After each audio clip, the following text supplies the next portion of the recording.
is a company. What do they? Delano's? Yeah. It's like the DCR. So they keep it going. Okay. Hello. We are. Make sure you're talking to your mic. Is it working? Cool. Hello. Testing. Okay. Hello.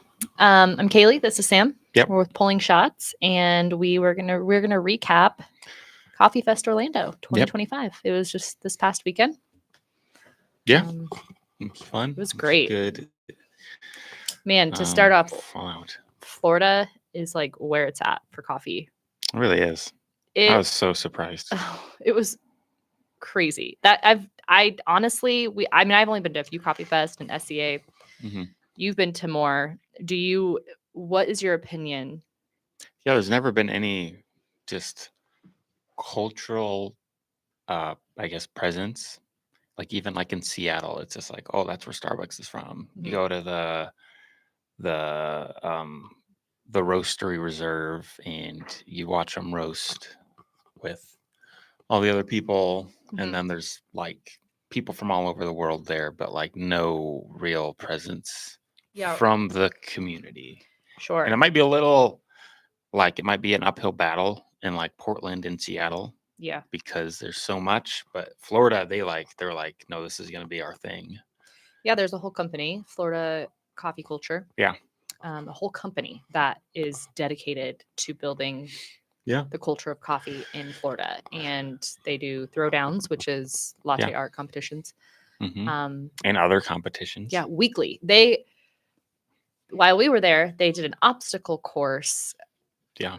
Ending, the final round was a latte art, but they did that because latte art throwdowns have become so popular and common in Florida that they wanted to try something else. And a lot of states, crazy to think about. There might be one a year here. Yeah. Maybe. Yeah. So to think someone's doing it every week so much that they have to change it up. It's just so cool. So shout out to Florida Coffee Culture. We met several people that worked for them, and they are amazing. Yeah. Truly. They're doing a lot. They're doing a lot for the barista community. Yeah. That's just cool to see. A lot. Yes. I guess other takeaways. It's just fun to see. We got to see just a lot of great. Coffee Fest is. I mean, we've kind of talked about this. Yeah. In the past, but it's for anyone in the business of coffee or drinks. And when you go to Coffee Fest, you have the privilege of getting free, or you can pay for extra, but free classes and training from really eligible people. Proven people, in the industry. So I've got to hear the owner of Deadstock Coffee. Yeah. And he's in Portland, right? Yes. And it's like a sneaker coffee shop, very niche, but it's huge. And we got to hear from him. We got to hear from Delano's. Yep, they do several classes. And then we got to hear from Chris. DeFirio. Yes. Keys to the Shop podcast. He's been around for a while. Great. 26 years, he said. Yeah. Yeah, 26 years. In the industry, and he has a podcast. It's probably the longest lasting coffee podcast. Sure. Keys to the Shop. Yeah. He doesn't actually have a shop. He helps people open coffee shops or like revamp them or, Yeah. He has like the groups, whatever they're called, kind of owner groups. Yeah. And he just, helps people start or revitalize, become profitable, whatever they need. Yes. And he just knows so much, because usually people in that scenario kind of get criticized. You're like, oh, you don't actually own a coffee shop. You're just telling people how to own a coffee shop. But he's done all of it. And he has like so many subtle things where he's like, this is what people do. But this is like, when you go to like, sometimes it's like going from working in your business to working. This is one thing I remember, working in your business to working on your business. He's like, when you do that, you don't know what working in your business is like anymore. Yeah. So if you're a barista owning a shop and then you go to managing it, growing it, you're not a barista and you don't know what the baristas are doing anymore. Yeah. And you would never know that. You just read the books telling you to you're an entrepreneur. You got to grow your company, Yep. do all these things when really like you forget that the base level barista work is like so important still. So pretty much takeaway Yeah. from that was that you have to listen to them. Yeah. You have to listen to we need to listen to the people that live in the environment we created. Yep. So you created this coffee shop, you started it, Mm-hmm. and now you don't live there anymore. Yeah. You manage it, you own it, but Yeah. there are tenants living there now on a daily basis, and those are your baristas. And you have to listen to them. Yeah. If they're coming to you with recommendations or concerns or issues that are happening. Mm-hmm. Another thing Chris said was procrastination and broken promises equal broken business. So saying Yep. that we will do something and not sticking to that is going to break your business down eventually. Yeah. Whether it's your baristas Which leaving is- or yeah. customers leaving. Which is it's so easy to get caught there because I do that a lot where I'm like, okay, I'm there on a Monday, kind of checking around. Oh, this thing's broken. Yeah, of course I'll fix it. That's what we do. Then I get back and I forget about it Mhm. until I'm there on Thursday, and I'm like, oh yeah, that's still broken. Yeah. And needs attention. And yeah, and a lot of those things are just so easy to get caught up in, like Mhm. that drip well doesn't work totally right. That's Yeah. not that big of a problem, or that door's a little squeaky, that chair's wobbly. Yeah, and he did bring up that he as a customer of a coffee shop too, it's noticeable. So you walk in as a regular to a coffee shop and you're like, oh, there's a new menu item or whatever, new merchandise. Mm-hmm. And then you go to the bathroom and you're like, oh, but this door still doesn't shut right. I still have to slam it or, whatever Yeah. closed. Open it up. But there's a new menu. Like There's a new menu, or why? there's new And that's chairs, customers notice that. yeah. They really do. And that's a huge takeaway for us, I think. Yeah. And for anybody, I Mhm. think that's like you have to deal with the little things immediately. I mean, Yeah. if it's just immediately, there's no reason not to. And then scheduling time to notice and take action. So not like a clipboard, like checking off stuff, but more just really taking time to Yeah. look around Like your walk through shop. the front door. Yep. Usually I go through the back, walk Me through the too. front door to see what every other person walking into your shop sees. Yeah. And really paying attention to the things. Are your tables wobbly? Are your chairs Yeah. just and then being able to take action immediately on those small things, but doing that on a weekly or bi-weekly basis is just, Yeah. it will help you in the long run. Might seem tedious, but it's not. Mm-hmm. I took a Coffee Trends 2025. Yeah. That was just some really basic, like, I didn't know watermelon was up 1,000% this year as a syrup. Or probably not for coffee. Maple and lavender. Oh, actually as coffee. watermelon. And energy drinks or refreshers. Yeah. Wow. Yeah. Okay. Or maple and lavender are still continuing to grow. Man, what are the other ones? Lavender's been soft top or cold foam. They said cold foam is up, I think, 400% over 3 years. And obviously, like basic things like iced coffee is now like at 70 to 80%. Some of the bigger guys like Dutch Brothers are like at almost 50% energy drinks. So they're like not even coffee shops anymore. That is so crazy. Just trends like that to kind of, so stuff like if you don't have an energy drink, like you should have one. Yes. And if you have one, you should probably spend a lot more time on it. That's kind of my takeaway. Yeah, we've talked about that, but like it's so easy to implement energy drinks, you guys. There's so it many is things. so just do it. Yeah. Just do it. It's so easy. And it's pretty inexpensive, I would say. Yeah. I mean, I would say if I had one shop, I might try to go the CO2 route just to save some money. Sure. But we just do the cans. Yeah. This because we don't want to deal with. Yeah, we have 3. It's like hard to maintain that. But yeah, if you have one shop, CO2. Yeah. Yeah, there's plenty of setups. I don't know what else do we take away. I guess the superfood, the chaga. Oh, the chaga, yeah, Renewed. Renewed. Shout out to Renewed. We yeah, it's functional drinks. Yeah. I feel That's like there the was really in. more this year. Oh yeah. Like they kind of started it. They've been there for 2+ years several at it. I mean, yeah.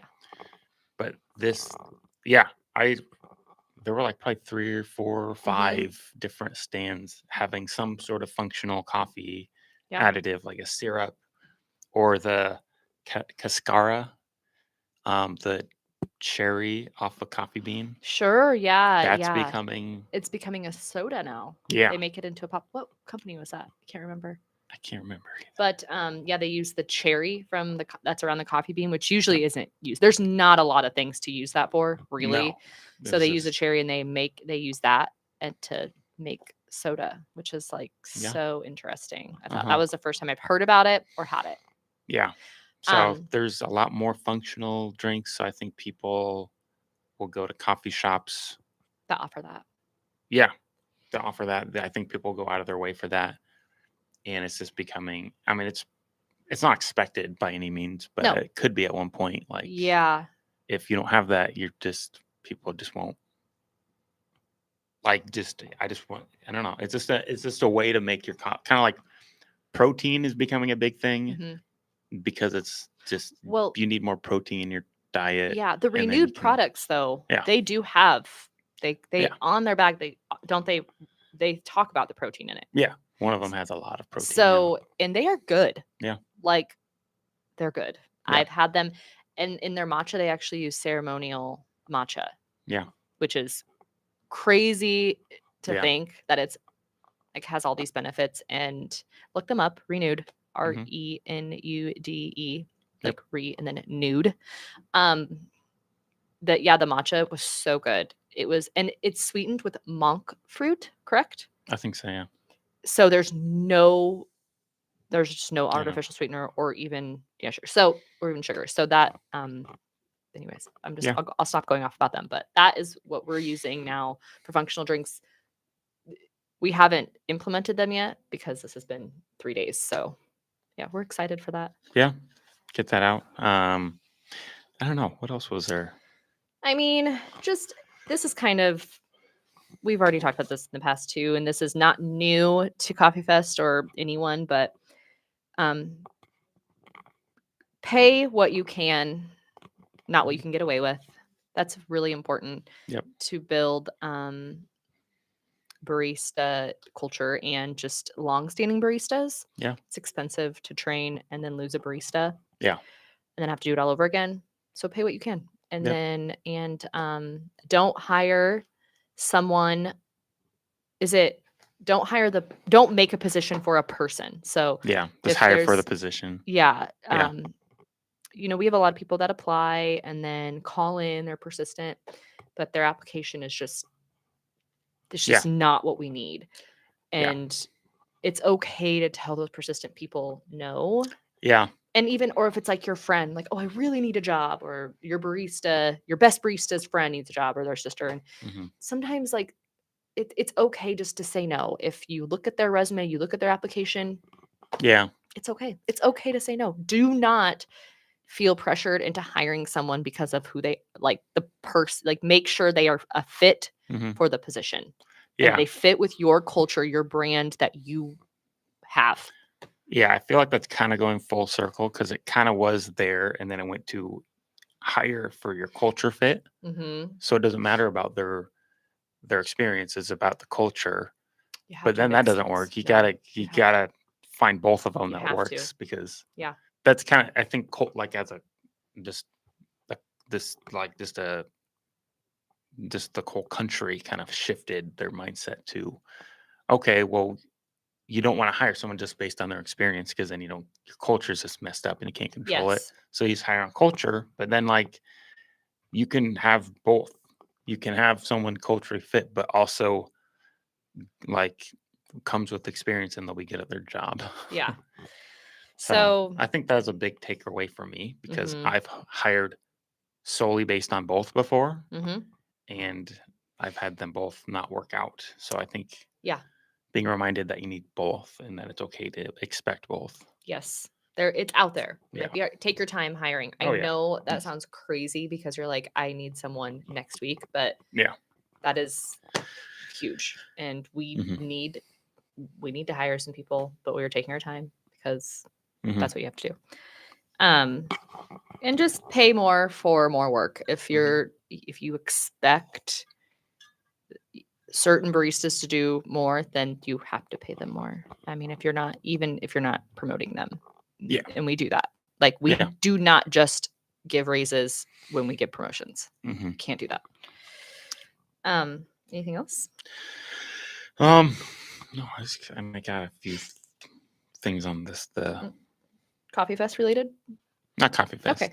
I think we're That's what we're. Oh, another thing. This is a really cool piece of advice. But if you've been open for a year or more, when you're training a barista, go back and pull your last year's like a list of tickets that you were getting last year at the same time Mhm.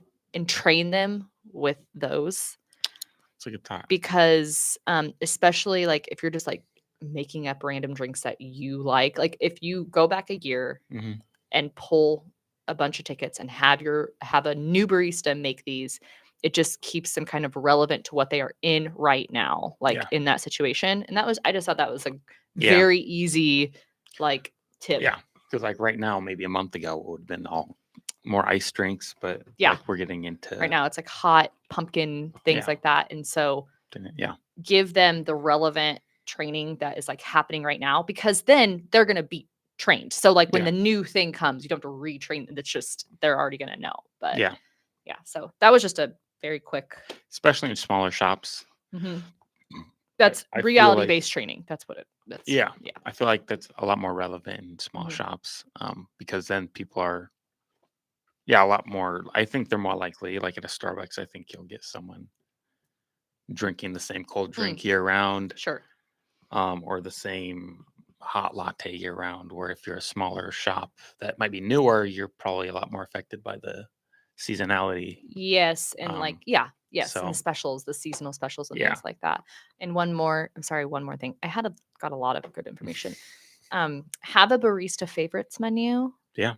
I think that's something we really got to do. So easy. I mean, and baristas love it. People like that, and then people like that, they see like a new person comes in, like, what's good? Like, oh, and they're like, oh, that's me. That's my drink.